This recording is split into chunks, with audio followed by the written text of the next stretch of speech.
So, ang pag-uusapan natin is about emotional intelligence. Taas kamay ng may alam or may idea about emotional intelligence. Taas kamay. Ayan.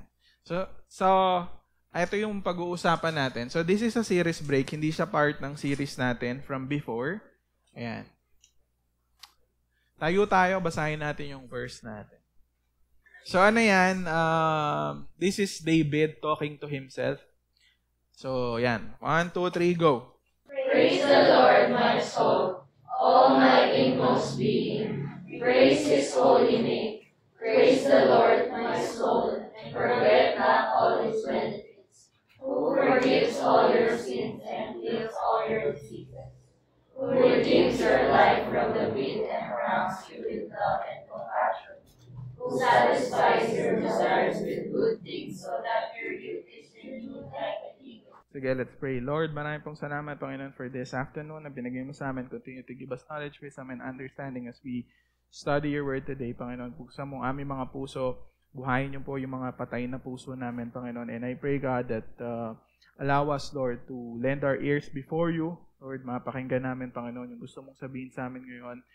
Give us an attentive heart and attentive mind, Panginoon, so that, Lord, whatever it is that you installed for us today, patuloy nga na as I speak your word, Panginoon, may you give comfort, may you give peace, may you give rest, Panginoon, sa mga puso namin, Panginoon, na nalulumbay. And I pray, God, that as we study your word, Lord, maranasan namin yung pag-ibig mo, Panginoon. We bless you, we honor you in Jesus' name. Amen. Opo. So we have our first activity. So may activity tayo. Hindi nyo naman kailangan tumayo. So, pagbilang ko ng 3, pikit lahat. Tapos, ang mangyayari mawawala yung katabi nyo. Okay? De, sige. 1, 2, 3. Okay. Pikit. Bawal tumayo. Ang unang tanong, naniniwala ka ba na kaya mong kontrolin yung emosyon mo? Taas kamay ng mga naniniwala. Taas sa mga kamay ng hindi naniniwala na hindi nila kayang kontrolin. Ang hirap naman ito, boss. Makinig muna kasi, boss. Boss, lahat ng mga naniniwala na kaya nilang kontrolin ang kanilang emosyon, taas ang kamay. Okay, baba. Lahat na naniniwala hindi nila kayang kontrolin ang kanilang mga emosyon, taas kamay. Okay, next. Naniniwala ka na mahaba ang pasensya mo, taas ang kamay. Naniniwala ka na hindi ka masyadong malungkutin. Okay. Naniniwala ka na hindi ka masyadong magagalitin. Okay. Naniniwala ka na mas better ka sa katabi mo. Wala. Okay. Yung walang katabi, nagtaas kamay ang ulit eh. O walang tutingin, walang didilat. Naniniwala ka na maganda ka. Or pogi. Okay. Sige, taas mo ka. Hindi ka naman nila nakikita eh. Okay. So, naniniwala ka na sa lahat ng pagkakataon is kaya mong i-handle yung sarili mo ng tama. Taas ang kamay. Okay? Dilat na. Thank you so much, guys.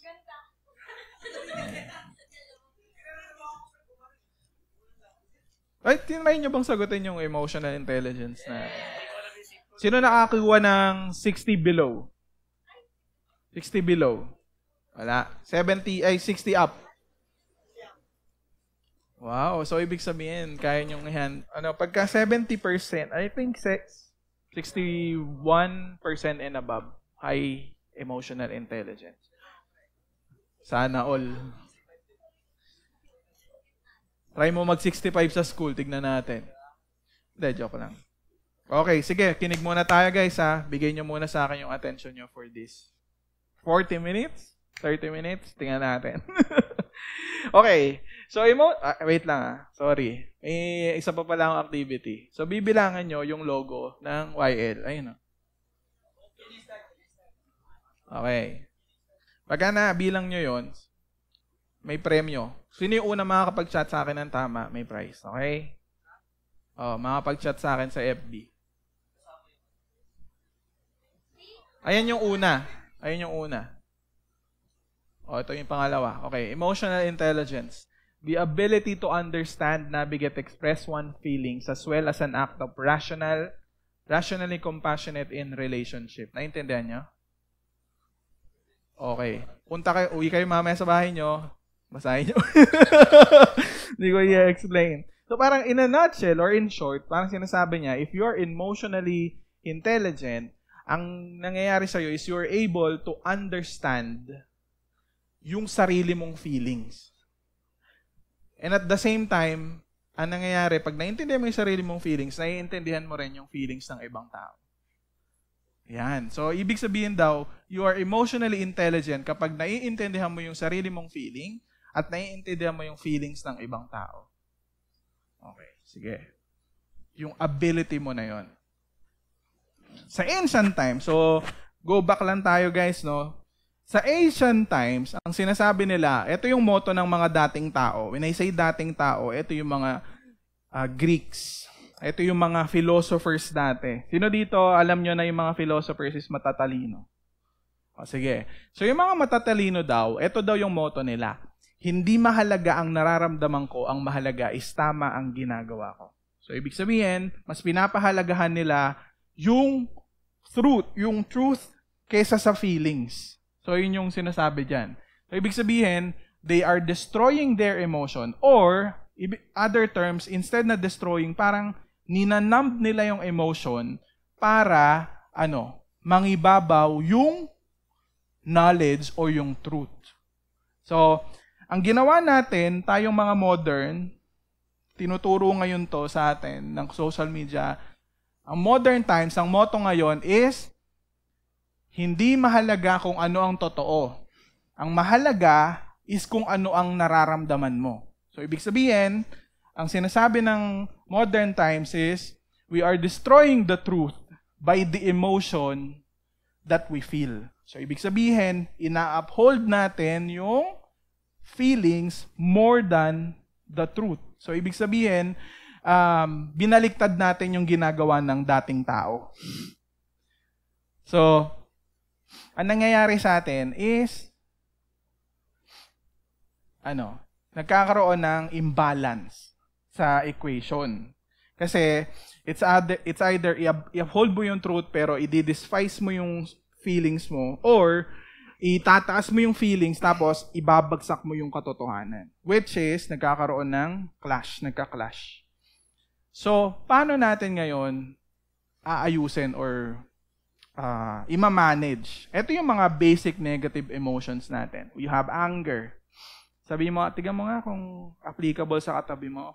Guilt. Anxiety. Yan. Yung mga ngumite, yan may mga anxiety. Ay, ang bagal naman ng joke. Fear. Sino dito matatakotin? Yan. Disgust. Alam niyo yung disgust? Yan yung nililinis mo, di ba? Iba pala yun. Loneliness. Yan. Sino madalas malungkot? Sadness. And yung sadness kasi is parang susunod na degree ng loneliness. Yun. You're grieving. Yung susunod is jealousy. Sino ang seloso? Okay. Trivia. Dati akala ko hindi ako seloso. Pero, seloso pala ako. Dati, yung asawa ko, sabi niya sa sarili niya, hindi daw siya selosa. Pero, selosa pala siya. Shame. Baliktad namin ngayon. Shame. Sino dito familiar sa shame? Akala kasi natin, shame tsaka si guilt pareho. Hindi. Si guilt, alam mo yung mali mong ginawa. Si shame, hindi mo alam. Yung shame ganito. For example, you're trying to meet the standards of your parents. You're shameful kasi hindi mo maabot yung pagiging mabuting anak. Kasi alam mo sa sarili mo, masama ugali mo. Diba, kunwari, may certain standard yung parents mo na dapat ganito yung grades mo, kailangan may ganito kang trabaho, or kailangan maabot mo to, pero hindi mo siya naabot, ang tawag doon, shame. Kasi nga, you're not able to meet a specific standard. Pwedeng standard mo, standard ng tao sa paligid mo. So, ayan, anyone can give you a specific standard. Shame yung tawag doon pag nafe-feel niya yan. Paano natin i-handle? So, nakuha ko to, yung steps na to, kay TED Talk. Alam niyo yung TED Talk? Ang nagsalita niyan is si Ramona Hacker. So, IT siya. Joke lang. Hacker lang yung apelido niya. Sorry. Number 1 daw, sabi niya, acknowledge your emotion, differentiate and analyze emotion, accept and appreciate emotions, reflect on your emotion and their origin, handle your emotions, and then handle the emotion of others. Isa-isayin natin. Number 1, so sabi niya, emotional health strongly affects our rational decision and making capabilities. Alam niyo ba kung ano yung sabihin nun? So, ibig sabihin daw, kapag yung emotion natin is masyadong mataas, yung the way kung paano tayo magde-decide sa isang bagay, na-affect na yun. For example, galit ka kay JC. Siyempre, lahat ng gagawin mo is always against JC kasi nga, galit ka sa kanya. So, parang ayun lang yung sinasabi niyan. Tapos, kaya nga 'di ba sinasabi, don't make a decision habang nasa peak ka ng emotions mo. Bakit? It's always bias. Okay? Show genuine interest in other people's emotion. So, 'di ba? Sabi, and then answered authentically when someone shows interest in you for the same. Value what you feel and what others feel. Let them talk about it and you talk about your feelings as well. Don't repress them. Isa sa mga bagay kasi na ginagawa natin is, minsan, kapag may mga kinikwento sa atin about the feelings nila, pansinin nyo to. Kuwari nag-away. Tatanungin ka, galit ako sa'yo kasi kinuha mo yung ballpen ko eh. Na ba siya? Parang acceptable ba na sagot sa inyo? Hindi, di ba? Alam mo kung kailan mas nagiging acceptable. Kunwari, kinuha ko yung, tignan nyo, ano mas ma-appreciate nyo? Kaya ako nagalit sa'yo kasi kinuha mo yung ballpen ko? Or, kaya ako nagalit sa'yo dahil nung kinuha mo yung ballpen ko, na-feel ko na, anong possible feelings na related sa pagkuha ng ballpen? Kinuha mo yung ballpen ko, hindi mo na binalik sa akin, hindi mo ako tinatrato ng, hindi mo ako binavalue. Kumbaga parang binabaliwala mo ko. Diba, ayun yung mas masakit? Hindi naman yung ballpen yung problema eh. Yung problema doon is kung paano mo ipinaramdam sa akin yung pagkuha mo ng isang bagay. Tama or mali? So, dapat ina-acknowledge natin yung feelings. So, kaya pagka nag-aaway kayo, kaya kuwari tayo sa mga friendship, pag nag-aaway kayo, go to the emotions. Ano yung naramdaman mo nung sinabi ko to? Kuwari, naramdaman mo na, feeling ko wala kang care sa akin nung time na sinabi mo to. Na-feel ko na hindi ako mahalaga sa'yo, or na-feel ko na hindi mo ako mahal, or na-feel ko na hindi mo ako accepted. Or I feel rejected the moment na sinabi mo to sa aking mga bagay na to.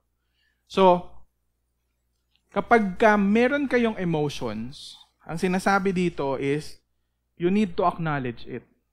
Pag galit ka, galit ka. Kapag masaya ka. So, kailangan mong i-acknowledge yung emotion mo. Hindi yung, dapat hindi ako magalit. Di ba ganun lagi? Parang dapat hindi ako magalit, dapat hindi ko ganito. Pero you need to acknowledge your emotions. Parang sinasabi mo sa sarili mo, nagagalit talaga ako sa kanya ngayon. Kasi that's how kasi di ba ang ginagawa natin, hindi natin siya ina-acknowledge, dinideny natin yung emotion. Hindi ako galit.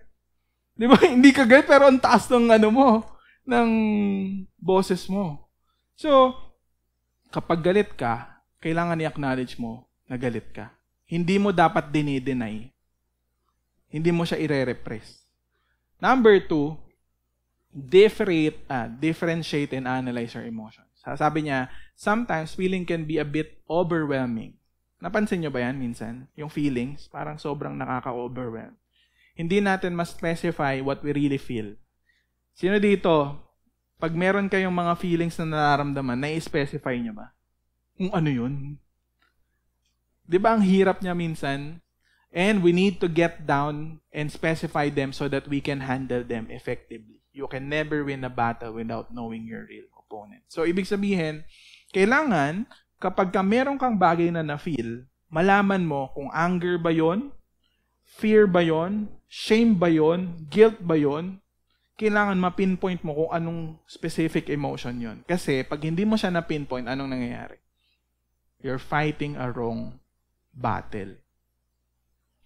Number 3, accept and appreciate your emotion. So, yun nga yung sinasabi ko sa inyo, di ba? Emotions are not bad. Bakit? God created them for our good. Like for example, yung fear. Sa tingin nyo, bakit ginawa ng Diyos yung fear? So that, alam mo when there is a threat. Di ba? When there is guilt. Pag merong guilt, nararamdaman mo yon kasi para alam mo na meron kang bagay na ginawang mali. And yung mga emotions natin is something that tells us na, kasi di ba for example, loneliness. Yung loneliness ba masama? Hindi. Yung sadness ba masama? Hindi. Grieving ba masama? No. Guilt masama? Hindi. Yung mga emotions natin are not sin. Yun lang ang natural response natin sa mga bagay na nangyayari sa paligid natin. Kasi minsan nakala natin, bawal yan, bawal yan. Bawal kang magalit. Hindi, sabi nga ng Bible, magalit ka eh. So, if you are lonely, then you are lonely. When you are angry, then you are angry. When you are disappointed, then you are disappointed. No need to deny. Accept it as it is and don't downplay. For example, pag disappointed ka, hindi siya yung, hindi, okay lang yun. Hindi naman masyadong masakit eh. No! Huwag niyong gagawin yun. Kapag ka, alam nyo, para lumalim yung isang relationship, huwag niyong gagawin yun. Kasi, pagka nagalit ka, dapat sabihin mo na talagang nagalit ako. Hindi yung sasabihin mo na, di, okay lang yun. And laging sinasabi ni Kuya Lawrence, you need to be honest about your feelings. Kaya sa amin, kuwari, may nagawa kaming something sa inyo and you feel like hindi namin kayo binavalue or hindi namin kayo, or you feel rejected by us, let us know. Kasi we need to know what you feel. Kaya nga isa yan sa sa mga bagay na mahalaga nating tinatanong sa iba. How's your day? What do you feel? What do you feel about your day? Ano ba nangyari sa'yo? So, isa yan sa mga, ito pansinin nyo. Pag tinanong kayo what you feel, what do you feel? You feel, di ba? Parang you feel acknowledged. Kasi tinatanong nila kung ano yung nararamdaman mo at this very moment. Tama, mali. So, mahalaga na tinatanong natin. Reflect on your emotion and their origin. Alam niyo yung word na origin? Yan yung mahilig yung mga matatanda dyan, di ba? Pag piyesta. Na joke lang. Gin nila yun. Bakit ang joke ko? Ask yourself. Sabi niya, ask yourself. Sino dito, pag mag-isa kayo, tinatanong niyo yung sarili niyo? Raymart, bakit ka ganyan? Bakit ang sama ng ugali mo?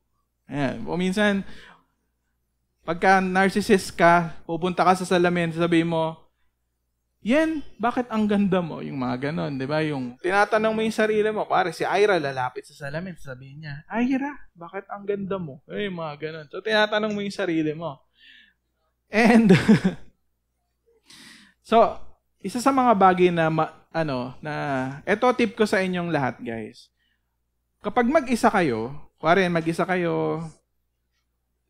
pwede nyong gawing practice yan eh. Why am I angry? Why am I lonely? I'm feeling lonely. Mga time yun. Why am I disappointed? Why am I worried? Dapat tinatanong nyo yung sarili nyo. dapat ina-analyze nyo yun. Bakit kaya ako nalulungkot? Siguro dahil hindi ko nakita si crush. Mamaya i-breakdown natin. Sabi dito, understanding why you feel a certain way and dealing with the emotions in a healthier manner or in a healthy manner. So, mahalaga na malaman natin or ma-understand natin why you feel what you feel. Bakit mo nararamdaman yung bagay na nararamdaman? Kasi sometimes ang ginagawa natin, hindi natin siya pinapansin, hindi natin ina-analyze. Alam niyo kung bakit? Nakakatamad mag-isip. Di ba? Sabi ni Carl Jung, the reason why we are so judgmental is because hindi tayo, parang ayaw natin mag-isip. Pero, alam nyo, pag mag-isa kayo, maganda yun. Ina-analyze nyo yung nangyayari sa inyo. Kung mahilig kayo magsulat, sulat nyo. Pag may notes kayo sa cellphone, i-notes nyo.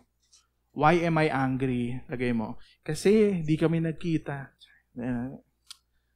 Why am I angry? Kasi, sabi niya, alam mo yung, bakit ka magalit? Kasi, pagpasok ko ng classroom, nagpagupit ako, wala man lang nakaalam na nagpagupit ako. Parang,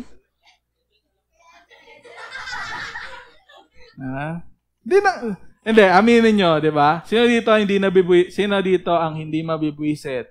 Na nagpagupit ka, walang nakakita. Especially sa girls, di ba? Or, pwede rin na nag-makeup ka, yung as in sabog na sabog yung makeup mo, walang nakapansin. Putok na, alam mo yun, 2 oras mong tinabaho yun. Walang nakapansin, wala man na nagsabi sa'yo na ang ganda mo, di ba? Wala. Di ba nakakabwisit? So, i-check nyo. Alamin nyo kung bakit saan nanggagaling yung mga emotions natin. So, understanding the self. So, ito yung isang bagay na gusto ko maintindihan nyo about your self.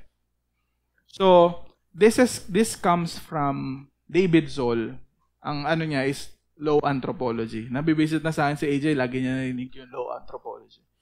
Yung, una, ito tandaan nyo.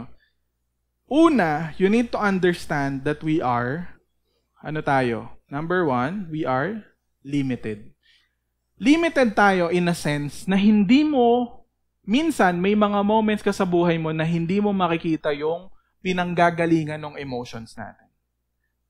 And it's okay. Kasi sometimes, kapag inaalam natin yung emotions natin, di ba? Parang minsan nakaka-prostrate kasi hindi mo alam kung saan nanggagaling. But, you need to understand that we are limited. Kaya nga ito yung inyo. Yung social media, hindi siya healthy sa atin. Alam niyo kung bakit? Sa sobrang dami ng information na nakukuha natin, yung limited minds natin nagsho-short circuit na. Kaya hindi healthy yung social media talaga for human beings. Kasi for example, pagbukas mo lang ng social media, even the other parts of the world, nalalaman mo ano nangyayari sa kanila. Ito imagine niyo. Try mong maging Diyos for even a second or even a minute of your life. Tapos malalaman mo yung lahat na nangyayari sa buong mundo. Hindi mo kakayanin i-bear yung burden. Kaya kung mapapansin nyo, we are created as limited human being. Meron lang tayong capacity. Kumbaga sa cellphone, 128 gigabytes ka lang. At hindi ka pwedeng sumobra doon. 'Di ba? Nakaka-frustrate, 'di ba? Yung kunwari yung iPhone mo 64 gig lang, wala na, boss. Isang Genshin Impact lang yung wala na. Hindi ka na makakatag-take ng picture. So, first and foremost, you need to understand that we are limited. Hindi lahat ng bagay kailangan mong alamin. Kaya minsan yung mga chismosa, di ba? O yung kulit na, kala ko. Kaya dapat, hindi siya nag-name drop. Tinanong niya lang kung nasan si Maris. Okay, number 2, you need to understand that you are self-inflicted. Yung ibig sabihin ng word na self-conflicted is ano ibig sabihin ng self-conflicted? You have may duality sa nature mo. Like for example, Alam niyo yung yung palabas na company, pangit eh. Sino nga yun? Yung dalawang yung doble cara, di ba? Yung isa mabait, di ba? Isa masama. Si Karamiya, yung ice cream, di ba? Joke na. Alam niyo ba? Yung gelato. Di ba yung si doble cara? Si Karamiya, di ba may isa siyang personality, tapos may isa pa siyang personality sa likod. Yung isa mabuti, yung isa masama. Tayong lahat, we have that kind of nature. Ang sinabi ng Bible is, there is sin dwells within us. So, ibig sabihin, palaging may battle. There is this nature na gustong gumawa ng mabuti, and then there is this another nature na gustong gumawa ng masama. And you need to understand na both are living inside you. You are limited, tapos merong conflict, conflicted between your other nature tsaka yung isa mo pang nature. Kaya minsan, madalas, alam niyo kung nasan kayong spectrum or nasang position kayo? Confused. Di ba, pansinin niyo, madalas confused tayo. Hindi natin sino ba talaga ako? Ano ba na nangyayari dito? Kasi nga, part yun ng pagiging tao natin. Na meron talaga mga moments sa buhay natin na hindi mo alam kung nasan ka. Hindi mo alam kung ano na ba na nangyayari. And parang you feel like, hindi ko na alam kung anong gagawin ko. Ayan. So may mga moments tayo na ganun. And sasabihin ko na sa inyo, it's normal. Normal. It's a normal human experience. Number 3, ito yung pinakamalupit sa atin lahat. 3 yan. Limited, self-conflicted. Number 3, self-centered. Alam nyo na yan, di ba? Kailangan nyo maintindihan that we are in nature self-centered. Ibig sabihin, lahat ng ginagawa natin sige. Para maintindihan nyo ganito, bakit ka naliligo bago ka pumasok ng school? Exactly. Para maamoy nila na may putok ka. Joke lang. Na wala kang putok. Diba? Sino dito pumapasok ng di naliligo? Sige. Oh. Pero, hindi, ayun yun. Ayun naman yun. Ang ginagawa niya naman, di siya maliligo kasi pinagmamayabang niya na wala siyang putok. Yabang pa rin yun. Maligo. Alam mo yun, ayun yung problema sa atin. Maligo tayo o hindi tayo maligo, mayabang tayo. Ayun ang problema sa atin. Pag naligo ka, pinagmamayabang mo na wala kang putok. Kapag ka naman hindi ka naligo, pinagmamayabang mo pa rin na wala kang putok, kaya hindi ka naliligo. So, ibig sabihin, lahat ng bagay na ginagawa natin is always for our benefit. Kaya pansinin nyo, pag nagagalit kayo, mamaya na pala. So, palaging yun. So, kaya yan, limited ka, conflicted ka, merong dalawang nature na nabubuhay sa'yo. Yung nagde-desire ng kabutihan tsaka yung nagde-desire ng kasamaan. And at the same time, lahat ng bagay na ginagawa mo para sa sarili mong benepisyo. Kahit, ito na lang pagpunta ng youth life. Is it for God or is it for you? Most of us, pumupunta tayo dito because we want to be happy. Is it for God? No, it's for us. Napansin nyo, ganun tayo ka-self-centered. Every area ng buhay natin. Ganun yung ginagawa natin. Sasabihin ko ba sa inyo na okay lang yon? Hindi yun okay. Pero, we need to battle that. Kasi hanggang sa mamatay tayo, ayun yung bagay na kailangan nating aware tayo. Na may ganun. Yung 3 na yan, dapat aware ka dyan. Yung limitations mo, okay lang yun. Yung conflicting desires mo, okay lang din yun. Pero, yung pagiging self-centered mo, hindi yun okay. Bakit? Nakakasira sa'yo yun.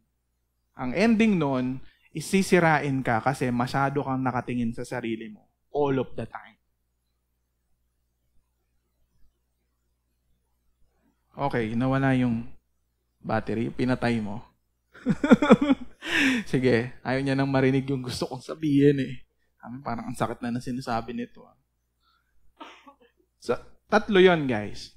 Okay, paano natin ipinaprocess yung isang bagay? So, tuturuan ko kayo paano mag-process ng emotion. So, for this example, galit.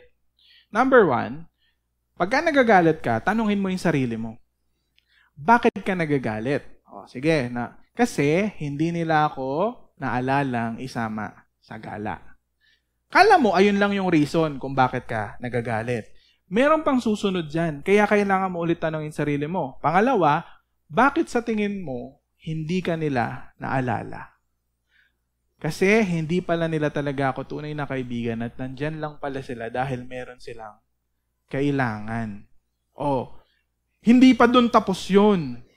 Hindi pa dun tapos yun. Hindi pa yung root ng galit natin. Number 3, ano pang pwede mo itanong sa sarili mo? Ano ang na-feel mo nung nalaman mo na wala silang, na hindi mo sila tunay na kaibigan?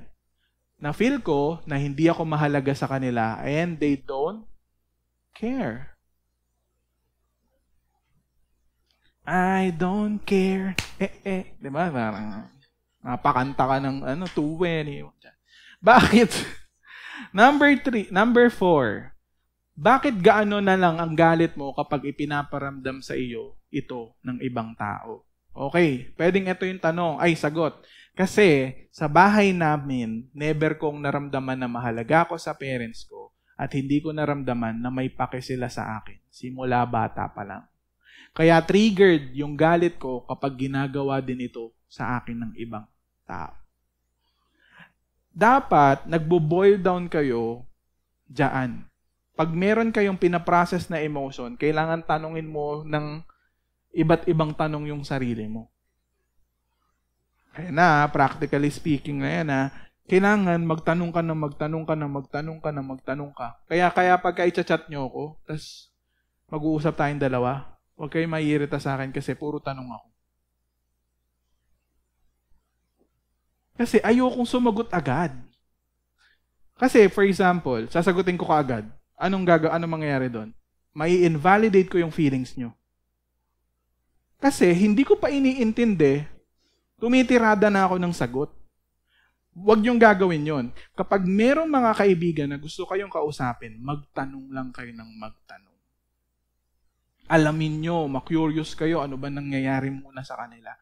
And then, kapag sinabi nila na gusto ko bigyan mo ako ng advice, doon ka ngayon magsasalita ng pwede mong sabihin. Pero, ang basis ng sagot mo ay yung sinabi niya. Kasi madalas ganito Ang daming sinabi sa'yo. Sumagot ka, ang layo. Ang dami niyang sinabi sa'yo. Pero, nung sumagot ka, hindi mo ginawang reference yung sinagot niya. Mali yun. Kapag sasagot kayo ng isang tanong, kailangan kung ano yung information na nakuha mo, ayun yung magiging basis mo para sagutin yung isang tanong. Kasi pansinin niyo to, di ba? Ang dami mong sinabi. Tapos nung sumugot siya, wala man lang siyang ni-reference. Nakakabwisit, di ba? Pero sayang naman yung oras namin. Nag-usap kami, tapos hindi mo rin pala sasabihin sa akin yung, o hindi mo gagawing reference yung bagay na sinabi ko sa'yo. And then, number 5, wala palang 5. In short, magiging maayos lang ang relasyon ko sa ibang tao kapag I feel valued and cared for dahil I long to experience this feeling. So, ibig sabihin, ito na. Tignan natin kasi, for example, when you feel na hindi ka binavalue ng ibang tao, ayun talaga yung pinaka-reason ng galit mo. Kapag hindi mo nararamdaman na may pake sila, dun nagbe-burst out yung galit mo. Hindi dahil tinapik ka. Kundi dahil, ang dahilan is that, nung pagtapik nila, naramdaman mo na wala silang pake sa'yo. Hindi ka mahalaga. Bakit? Paano mo nasabi hindi ka mahalaga? Sinatapik, tinasampal-sampal ka lang? Ano yun? Alipin? Parang ganun yung gusto mong sabihin sa kanila, di ba? So, paano natin i-handle? So, kanina pinakita ko paano yung process. Ngayon, titignan natin yung roots ng mga basic emotions na na-experience natin. Kailangan natin malaman ang ugat ng problema so that we can handle them properly in order to destroy, walang S. The weeds, nandun dapat yung S sa weeds. We need to cut the root. So for example, di ba may plant, gusto mo nang sirain yun. Tapos, ginagupit-gupit mo yung leaves. Sa tingin mo, bukas hindi lalabas ulit yun. Lalabas ulit. Ganon din tayo. Ayun ang problema sa atin. The way we handle our emotions is ginugupit mo lang yung leaf. Pero hindi mo siya tinira doon sa ilalim. Sa root. Kaya kung mapapansin nyo, paulit-ulit na nangyayari dahil hindi ka pumupunta doon sa ilalim. Tinitira mo lang yung root. Kaya pansinin nyo, minsan yung mga attitudes natin, yung mga emotions natin, hindi natin sila ma-handle kasi ganun yung ginagawa natin.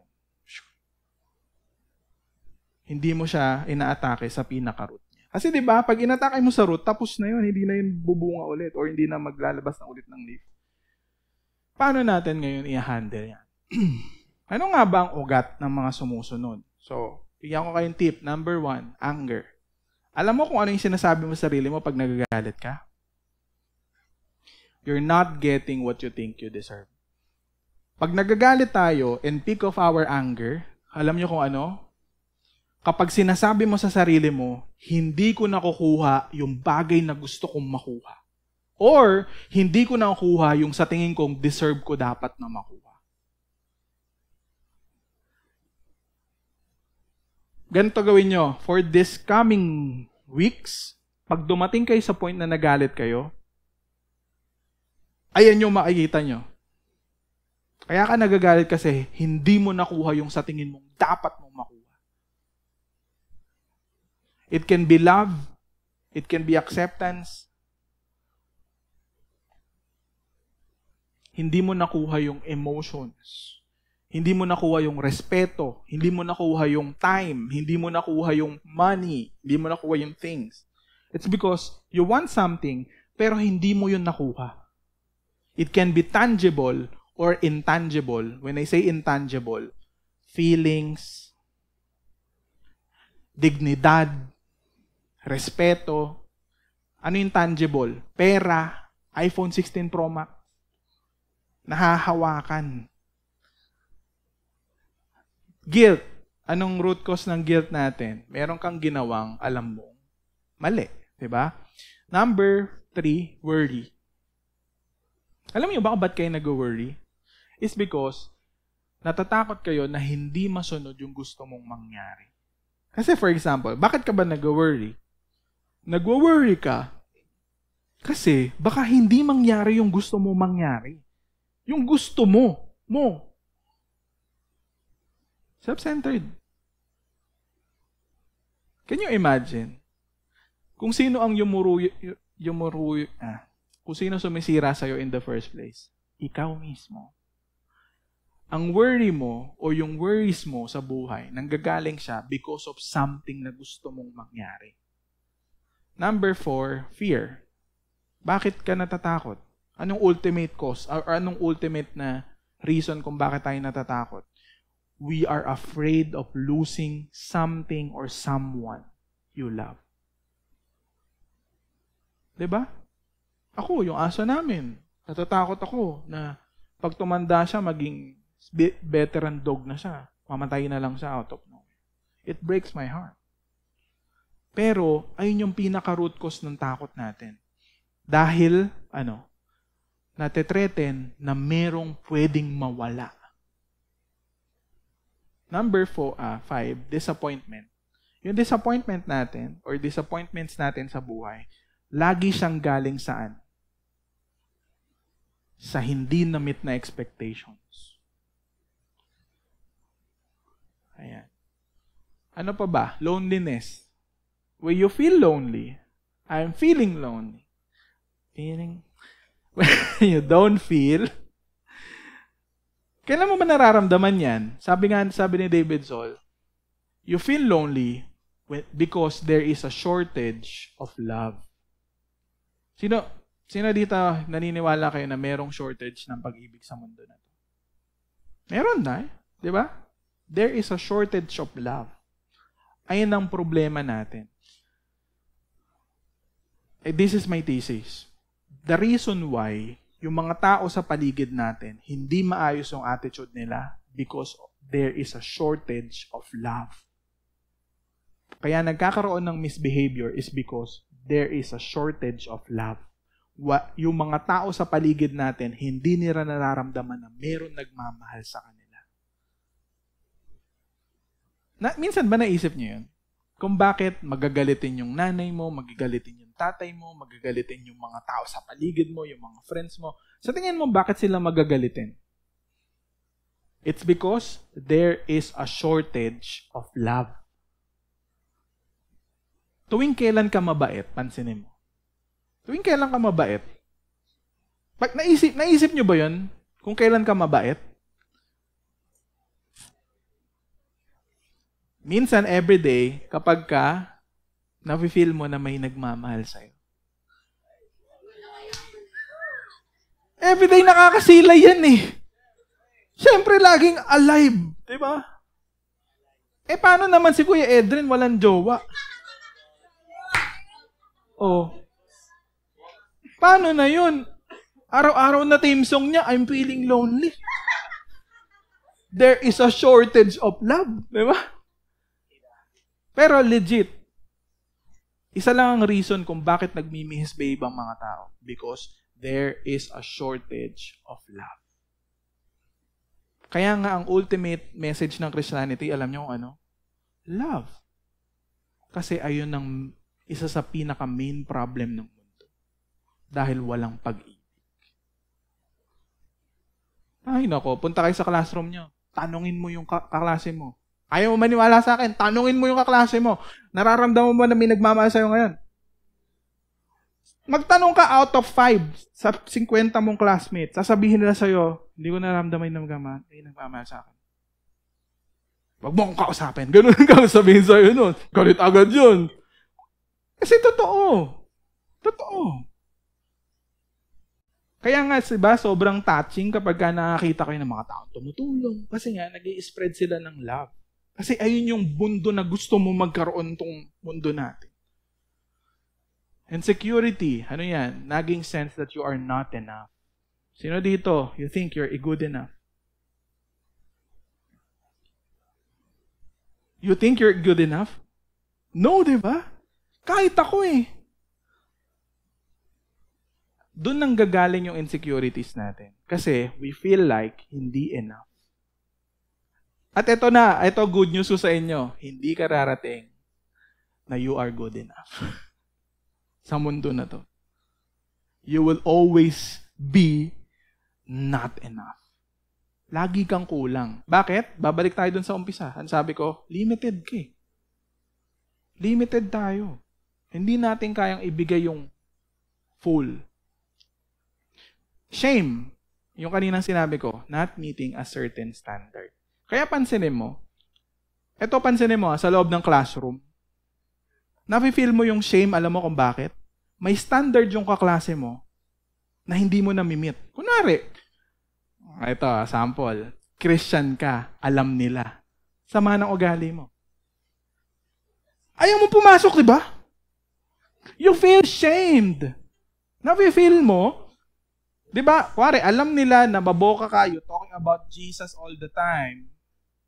Pero alam mo din sa sarili mo na nakatingin sila sa'yo. Anong ginagawa nila? Sometimes, ang ginagawa ng kaklase mo, tinitignan nila kung ano yung bagay na gagawin mong mali. Pansin nyo ba? Nung sinabi mo na nag-youth live ka, tumaas yung standard nila sa'yo. Di ba okay lang dati na tamad ka eh? Pero ngayon hindi na. Parang dati okay lang na nakikita nila na ganito ka, na ganito ka. Pero ngayon, nung nalaman nila na nag-youth live ka, parang, nag-youth live ka, tapos ganyan? Di ba nakakabwisit? Sa magulang nyo, di ba, punta akong church. Ano sabihin ng nanay mo? Yang ka na naman. Church pa you. Baka lumagpas ka ng langit. Yung ugali mo, ganito pa rin. Bus. Alam nyo, ayun ang shame. Ayun ang tinatawag na shame. You feel ashamed. Kasi alam mo nga sa sarili mo na you're not meeting their standards. Ngayon ang tanong, the feeling itself is not sin. Hindi yun kasalanan. Normal yun. Normal nating nararamdaman. Ito ang payo ko sa inyo. Pag sinabi ng nanay mo na church ka pa, ang sabihin mo sa sarili mo, kaya ako nagpupunta ng church kasi kailangan. Pero huwag mo sabihin sa nanay mo, sampaling ka nun. Sampaling ka sa bibig nun, promise. Oh, promise. Dudugo ang buha nga mo. Wag. Tsaka na, pag seryoso yung usapan. Yung as in, yung parang visit ka na talagang hindi mo na makontrol yung emotion mo. Saka mo sabihin sa nanay mo na, Ma, kaya ako nag-church kasi I see the need for it. Rawr! Kasi nakita ko yung kailangan ko. Which, you are in a much better position. Alam mo kung bakit? Kasi nakita mo yung pangangailangan mo. Sila hindi pa. Okay na? Tapos na tayo. Let's pray. Pahala na kayo. Analyze sa sarili niyan. In short, nararamdaman natin yung iba't ibang negative emotions because of unfulfilled na desire ng puso natin. Pansinin nyo, masyado natin madalas hino-complicate yung mga bagay-bagay. Pero, i-boil down nyo siya sa isang problem statement, lahat ng negative emotion natin nanggagaling siya because of unfulfilled longing. Unfulfilled longing. Ano ibig sabihin? Ayan yung pinapagawa. Di ba? Long.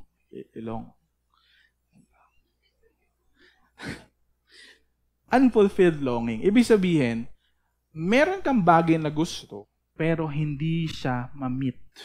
Hindi mo siya makuha.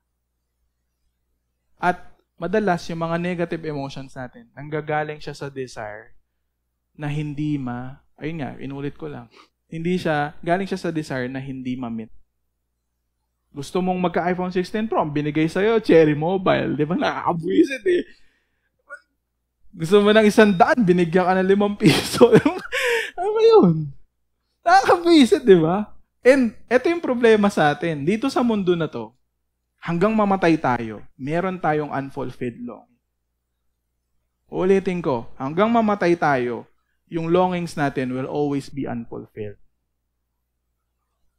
Kasi alam niyo kung bakit? Broken yung mundo eh. Limited tayong mga tao. Meron pa tayong nature na dalawa. Gusto mabuti sa gusto masama. Tapos self-centered ka pa. Sa tingin mo ba you will mapufulfill yung longing mo dito sa mundo na to? Broken pa yung mundo? Sabay-sabay pa tayong broken? At ito pa yung malupit sa atin. Yung katabi mo, inaasahan mo, papasayahin ka niya. Huwag mong gagawin yun. Hindi nga rin sila masaya eh. Eto pa. Bibigyan ko na kayo ng idea. Kung pinakakala nyo na magiging masaya kayo pag nagkajowa kayo, you're doing it wrong. You are bound to be, disappointed. Ayan, tignan mo, tumawag na. Hindi, joke lang. This is truth. Pag uwi nyo ng bahay nyo, sabihin nyo sa nanay nyo, ano natutunan mo? Sabihin mo, Mama, we are bound to be disappointed in this world. Parang, anong nangyari sa'yo, anak? Main ka nga, magutom yan, ha? Sabi po ni Kuya Raymond, we are bound to be disappointed sa mundo na to kasi broken yung mga tao, di ba? Tayo, limited tayo, conflicted, tapos parang self-centered tayong lahat, Mami. Parang alam mo yun, pag tinanong ka ng nanay niyo, pag uwi mo mamaya, guys, sana pag tinanong kayo, maalala niyo yun. Anak, anong tinuro ni Kuya Raymart? Una, we are limited human beings, self-conflicted, meron tayong gustong masama, tsaka mabuti, self-centered po tayong lahat, Mami. And we are all bound to be disappointed dito sa mundo na to.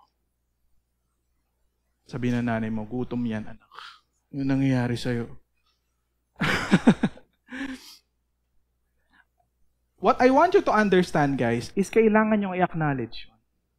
And you need to understand that. Bakit? Para ma-minimize nyo yung mga disappointments nyo dito sa mundo na to. Kasi, we are stupid. Sobrang stupid natin. Marami tayo mga bagay na ginagawa natin ng paulit-ulit kahit alam natin na madidisappoint din naman tayo sa dulo.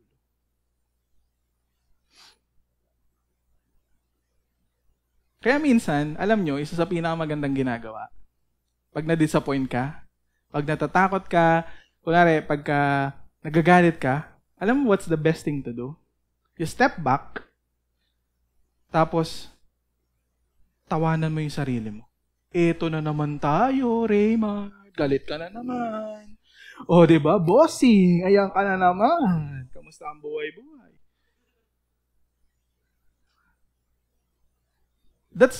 Alam nyo, that's the gospel humor. Ang tawag doon ng mga theologians is gospel humor. You need to see na ganun ka. Kapag nagagalit ka, you step back. Okay, galit na naman. Galit na naman si Eliza. Galit na naman siya. Bakit? Di niya na naman nakuha yung gusto niya. Alright. Disappointed na naman si Sofia. Oh. Bakit? Kasi hindi niya rin nakuha yung gusto niya. Dapat kinakausap yung sarili niyong gano'n eh. Tapos, di ba, ito yung sarili niyo. Ang gagawin niyo doon, lalabas muna kayo. Oh, galit ka na naman, boss. Di ba? Galit ka na naman. Oh, hindi mo na naman nakuha gusto mo, no? Sinabi na ni Kuya Raymond sa'yo, you are bound to be disappointed. Paulit-ulit mo pa rin ginagawa. Palakpakan mo. Di ba? Nakakatawa, pero dapat ginagawa niyo yun. Dapat lumabas kayo. Wait lang. Oh, galit ka na naman. Hay na naman na, boss. Di mo na naman Ganun lang lagi yon. Pag may mga negative emotions kayo, di mo na naman nakuha yung gusto mo, no? Bossing. Okay. Punta tayo sa biblical perspective. Ilang minuto pa ako. Ang motto ng mga dating tao is that mali yan, mali pala. Ang motto ng mga tagasunod ni Kristo or mga tao na nanampalataya kay Kristo is feelings and truth are complementary to each other. There is feelings, there is truth, pero hindi mo i-despise yung isa para doon sa isa. Hindi mo alam mo yun, parang hindi mo i-uphold yung isa para doon sa isa. Ina-uphold mo sila pareho. Kino-complement nila yung isa't isa. Parang fishball at saka fishball sauce. Ang pangit pala, sorry. Nagutom. Parang yan? Parang yan? Burger tsaka fries. Diba? Yan, diba? Ang ganda, diba? Diba? Burger saka fries. Yan. Yung feelings mo, yung burger, yung truth, yung fries. Okay? Gets nyo? Pino-complement nila yung isa't isa. Can you imagine eating burger without fries? It's lonely. Diba? So, ang ginagawa is using truth to redirect our feelings towards God. Feelings complements truth. So, yung feelings daw natin, dapat kino-complement yung katotohanan. Hindi niya dinodestroy yung katotohanan. Yung feelings mo, kino-complement niya yung katotohanan. Okay? So, paano natin ma-handle nang hindi tayo magiging slaves ng ating emotions? So, ito lang yung nakakita ko based on my experience. Number one, be careful on what you love. Sabi mo sa katabi mo, be careful on what you love. Wait lang, dadagdagan ko. Be careful on what you love and who you love. Yan. What and who. Okay. Okay. Number 2, Watch what you tell yourself. Sabi mo sa katabi mo, watch what you tell yourself. Number 3, fan into flame the gospel. Fan into flame the gospel. Okay, number 1, be careful on what you love. Sabi ng Bible, Matthew 6:21, wherever your treasure is, there the desires of your heart will be also. So, this is how it works. Pansinin nyo, yung highs and lows ng emotion natin, saan siya madalas nandun?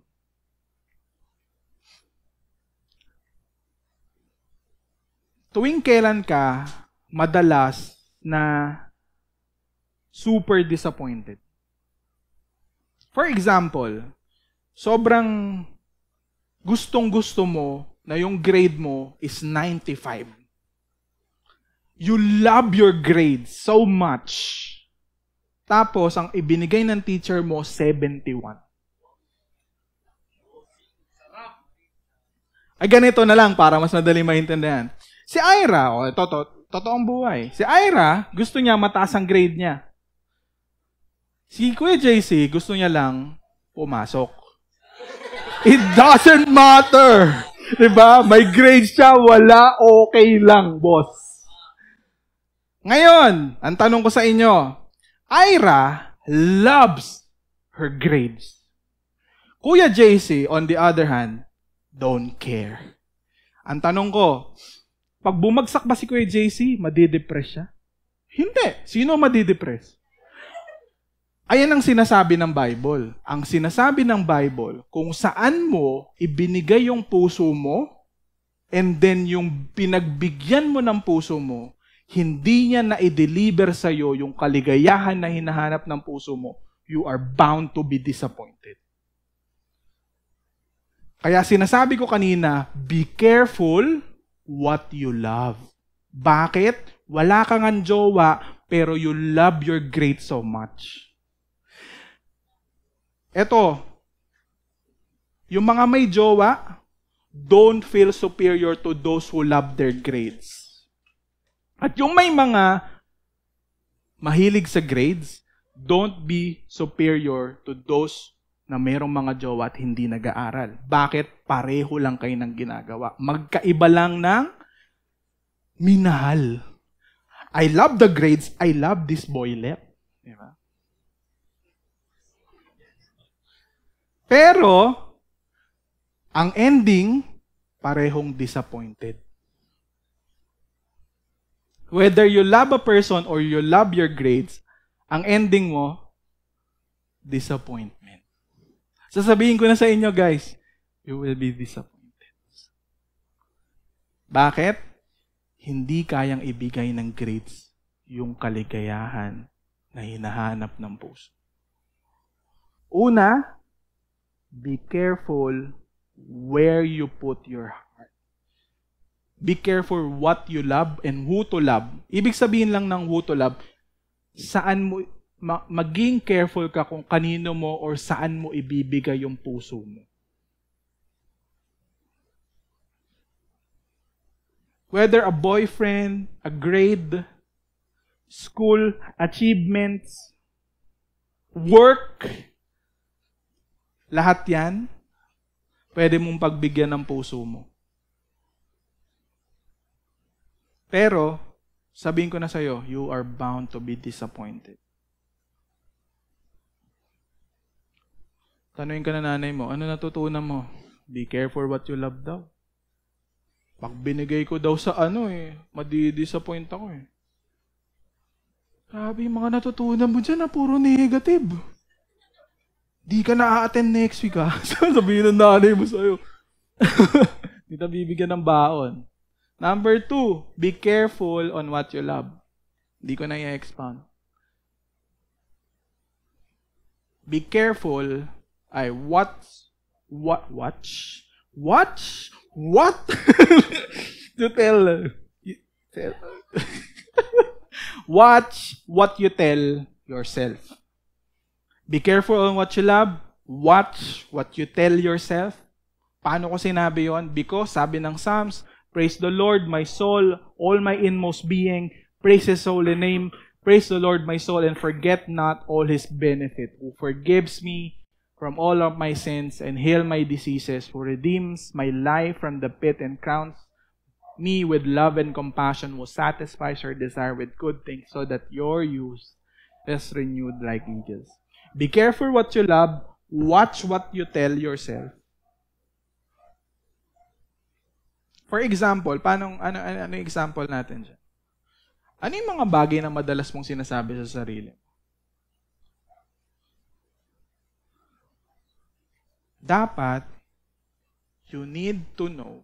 Yung kanina sinasabi ko sa inyo, yung kapag ka nakikita niyo yung sarili nyo, lipad kayo.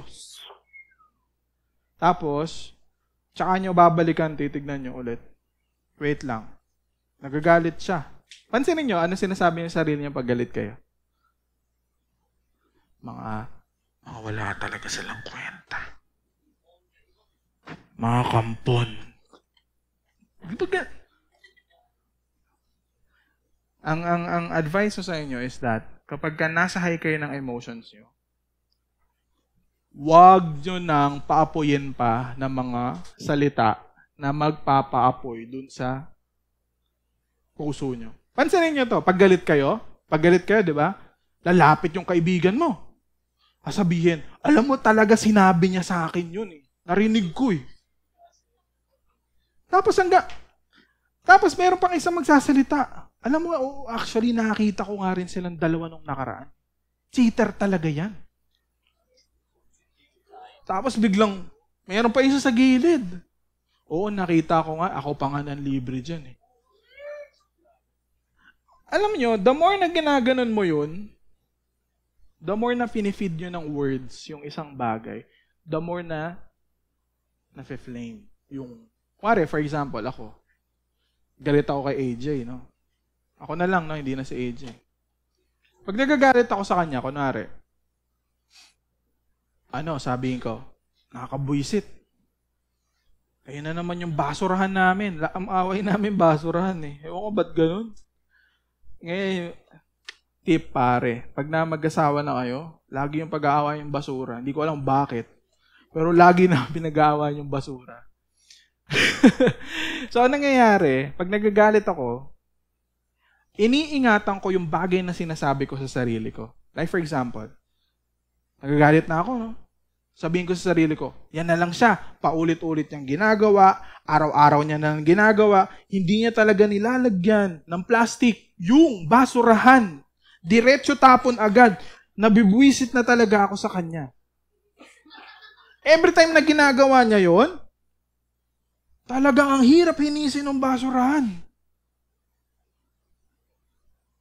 Tapos, every time na ginagawa niya yon, feeling ko, wala siyang pakialam sa akin dahil hindi siya nakikinig. Gawin niyo yon lagi. Pag nagagalit kayo, ganun lagi yun eh. Lagi ka may sinasabi sa sarili mo, finifeed mo yung galit mo. Watch out for that.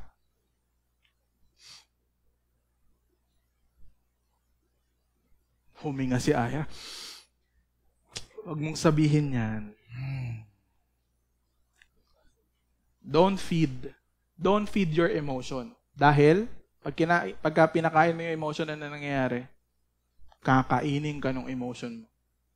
Ayun na yung susunod. Pag masyado nang lumaki. Hindi ko na sasabihin yan. Fan into flame the gospel. So, paano ba natin ginagawa? Sabi ni Paul, tignan nyo to kausap niya yung sarili niya. Sabi niya, I have been crucified with Christ. I no longer live, but Christ lives in me. The life I now live in the body, I live by faith in the Son of God. Ano sabi niya? Who loved me and gave Himself for me. Pagka nandun kayo sa point ng buhay nyo na sobrang na-overwhelm kayo ng emotions, as in, peak ng emotion, alam nyo kung ano yung isang bagay na laging pinapaalala sa atin ng demonyo. Walang nagmamahal sa'yo. Mag-isa ka lang. It's between you and the world. Ganyan yan eh. Pero, ang sinasabi ng Bible sa atin is that when we are at the peak of our emotions, you need to remember na there is a God who loves you. Hindi ka lang niya mahal. Dahil ipinakita niya pa ako yung pagmamahal niya sa'yo dahil namatay siya doon sa cross. Alam niyo, ganun yun. Pag mag-isa kayo, tas overwhelming yung emotions, wag na wag niyong kakalimutan na mayroong nagmamahal sa'yo. Kasi ganun yun. In order for us na kainin ng emotions natin, kapag nakalimutan natin na mayroong nagmahal sa atin, na mayroon pa rin nananatiling nagmamahal sa atin. Ayun yun. Kaya pansinin nyo to. Pag may namatayan, tanungin mo sila, sa tingin mong mahal ka ni Lord? Sabihin nila sa inyo, no. Yung mga atheists, tanungin mo sila. Bakit sila naging atheist? Ako, isa lang tagot ko. It's because hindi sila naniniwala na minahal sila ng Diyos. Bakit? May inalaw na mangyari sa buhay nila. Like a death of a husband, a death of a son, basta something like that. It's because they don't feel loved. Pero tayo, hindi tayo naniniwala doon because, sinasabi ng Bible, even in the darkest moments of our lives, merong mananatiling mag-i-stay at sasabihin sa'yo, mahal kita.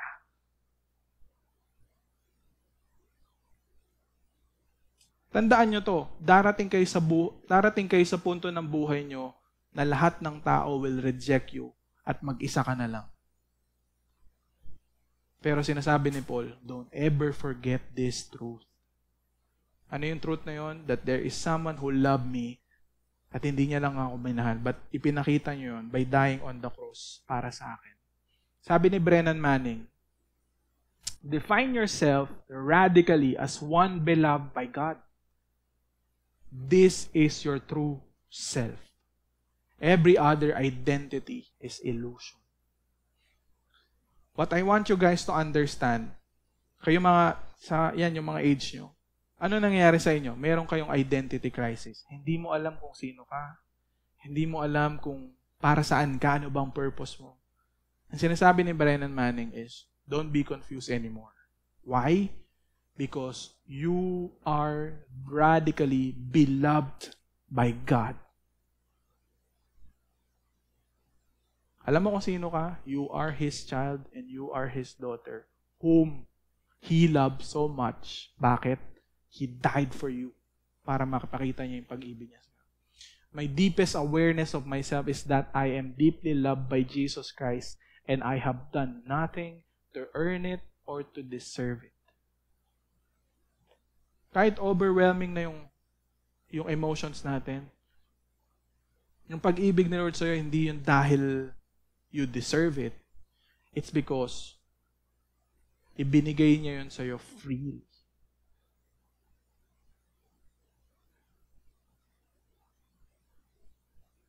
So, when you are angry, 'di ba, you're not getting what you think you deserve.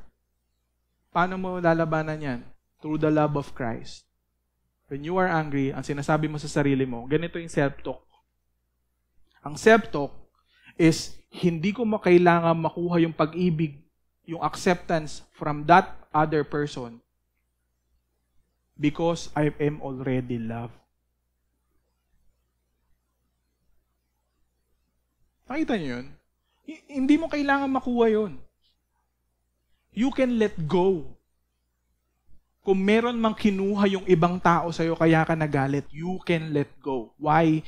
Because hindi mo yun kailangan. Because in the first place, you are already been loved by Jesus Christ. Guilt. Paano yung guilt? How do we handle that specific emotion? You need to remind yourself that you are already forgiven. Lahat ng kasalanan mo pinagbayaran na ni Jesus sa cross. Hindi mo kailangan na kainin ng guilt. Worry. How do we battle worry? Yung hindi mangyayari yung gusto natin. Ano sabi ng Bible? Ang character ng Diyos, He is all-powerful, He is all-wise. Kung ano yung mangyayari kinabukasan, whatever it is, good or bad, it's okay. Hindi kailangan na mangyari yung gusto mo. Pag nangyari yung gusto mo, bonus na lang yon. Pero pag hindi nangyari yung gusto mo, okay lang yon. Bakit? Ano sabi ng Bible? All things work together for good to those who love God. Even yung pinakapangit na experiences natin dito sa mundo na to can make it beautiful in His time. Fear. Fear of losing something or someone you love. Ano ba hope natin bilang tagasunod ni Kristo? Lahat ng bagay na nawala sa atin will eventually be restored. Pagdating ni Jesus. You don't need to fear. Disappointment, not meeting your own expectations. Ano sabi ko kanina? You don't need to get the love, acceptance from other people. You are already loved and accepted in Jesus Christ. And that's all you need.